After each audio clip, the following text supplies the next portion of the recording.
নমস্কার বন্ধুরা, আমি মৌমিতা। আহারে বাহারিতে আপনাদের সকলকে স্বাগত। আজ চলে এসেছি এক নতুন রেসিপি নিয়ে। আজকের রেসিপি ছোট আলুর দম। এর জন্য আমি 500 গ্রাম ছোট আলু নিয়েছি। আলুগুলোকে 2-3 বার ভালো করে ধুয়ে নিয়েছি, কারণ এই আলুতে একটু বালি লেগে থাকে, তাই ভালো করে ধুয়ে নিতে হয়। এবারে এটাকে আমি প্রেসার কুকারে সেদ্ধ করে নেব। এর জন্য এর মধ্যে দিয়ে দিচ্ছি 1 মগ জল, আর দিয়ে দেব নুন। এখানে আমি হাফ টেবিল স্পুন নুন অ্যাড করছি। এই সময় নুনটা দিয়ে দিলে আলুর মধ্যে ভালোভাবে ঢুকে যায় আর সেদ্ধটা ভালোভাবে হয়। এভাবে আমি 10 মিনিট সেদ্ধ করে নিচ্ছি। সেদ্ধ করার পর আলুগুলোকে ভালো করে ঠান্ডা করে নিয়েছি।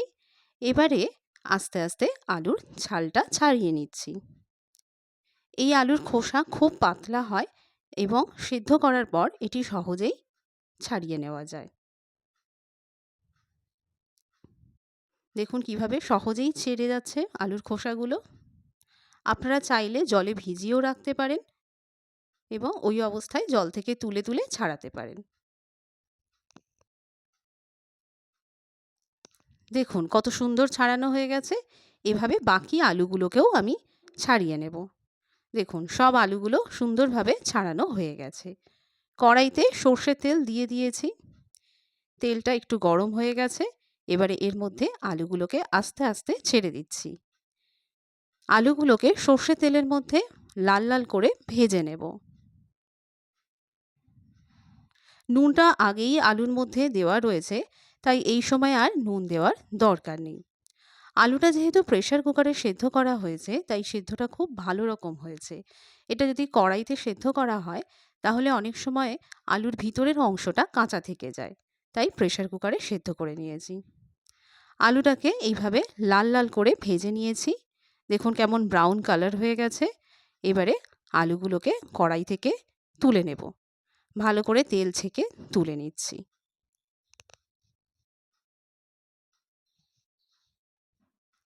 আলুগুলোকে তুলে নিচ্ছি একটা একটা করে। আপনারা যদি বেশি তেলে ভাজেন তাহলে ছাঁচার সাহায্যে তুলে নিতে পারেন। যেহেতু আমি কম তেলে ভেজেছি, তাই এইভাবে অল্প অল্প করে তুলে নিচ্ছি। দেখুন কেমন ভাজা হয়ে গেছে। এবারে এই ভাজা তেলের মধ্যেই আমি বাকি রান্নাটা করব। এর জন্য প্রথমেই দিয়ে দিচ্ছি 3টে তেজপাতা। এরপর দিয়ে দিচ্ছি 200 গ্রাম কুচানো পেঁয়াজ।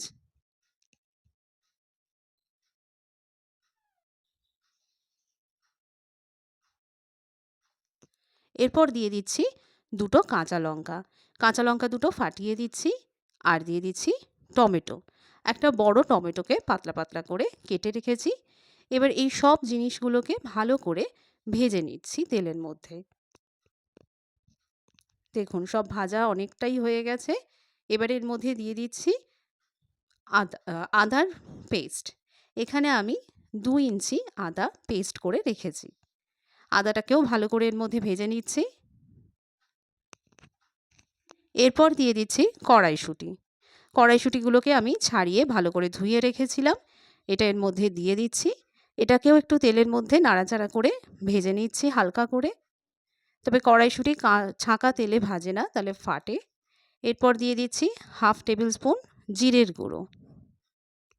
এরপর দিয়ে দিচ্ছি 1/4 টেবিল স্পুন রেগুলার লঙ্কার গুঁড়ো। আর দিয়ে দিচ্ছি হাফ টেবিল স্পুন কাশ্মীরি লঙ্কার গুঁড়ো। কাশ্মীরি লঙ্কার গুঁড়োটা শুধুমাত্র কালারের জন্য দিচ্ছি। আর দিয়ে দিচ্ছি হাফ টেবিল স্পুন হলুদ গুঁড়ো। মশলাগুলোকে ভালো করে পেঁয়াজের সাথে মিশিয়ে নিচ্ছি।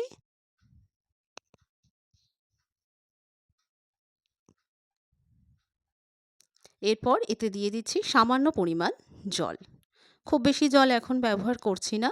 শুধুমাত্র মশলাটাকে কষিয়ে নেওয়ার জন্য যতটুকু জল প্রয়োজন ততটুকুই জল ব্যবহার করছি। এই অবস্থায় গ্যাসের ফ্লেমটাকে বাড়িয়ে নিয়ে মশলাটাকে ভালো করে কষিয়ে নিচ্ছি। মশলা কষানো হয়ে গেছে। এবার এর মধ্যে দিয়ে দিচ্ছি আরও খানিকটা জল। আপনারা যে পরিমাণ ঝোল খাবেন সেই পরিমাণ জল ব্যবহার করবেন। আলুটা অলরেডি সেদ্ধ হয়ে রয়েছে, তাই খুব বেশি জল এতে ব্যবহার করতে লাগবে না। এরপর দিয়ে দিচ্ছি 1/4 টেবিল স্পুন নুন। ঝোলটা অল্প অল্প ফুটে গেছে। এবারে দিয়ে দিচ্ছি ভেজে রাখা আলুগুলো। আলুগুলোকে ঝোলের মধ্যে ডুবিয়ে দিচ্ছি।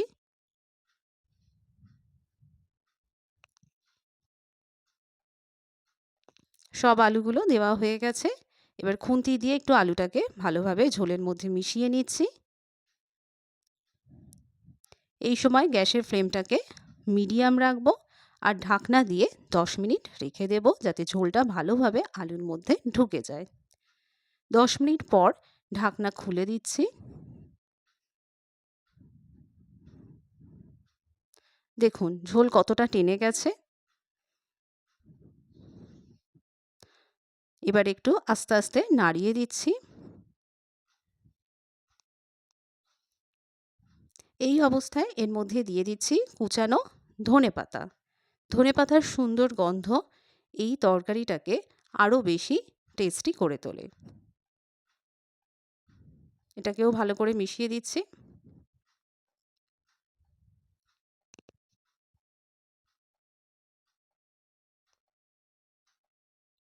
এরপর দিয়ে দিচ্ছি 1/4 টেবিল স্পুন চিনি আর দিয়ে দিচ্ছি 1/4 টেবিল স্পুন গরম মশলা। এই দুটো জিনিসকেও ভালো করে নাড়িয়ে মিশিয়ে নিচ্ছি এর মধ্যে। দেখুন যত সময় যাচ্ছে তত ঝোল টেনে যাচ্ছে আর এই তরকারিটা একটু রেখে দিলে আরও বেশি ঝোল টেনে নেবে, কারণ এটা আলুর দম যেহেতু আলুতে ঝোল টেনে নেয়, তাই অল্প একটু গ্রেভি রেখে দিলেই ভালো। দেখুন এটা একেবারে রেডি হয়ে গেছে, একেবারে মাখা মাখা আলুর দম। লুচি এবং পরোটার সাথে খুবই ভালো লাগে এটি। তাহলে দেখুন কত সুন্দর লাগছে। একটা প্লেটের মধ্যে আমি এটা সার্ভ করে নিচ্ছি। তাহলে আজকের মতো এটুকুই।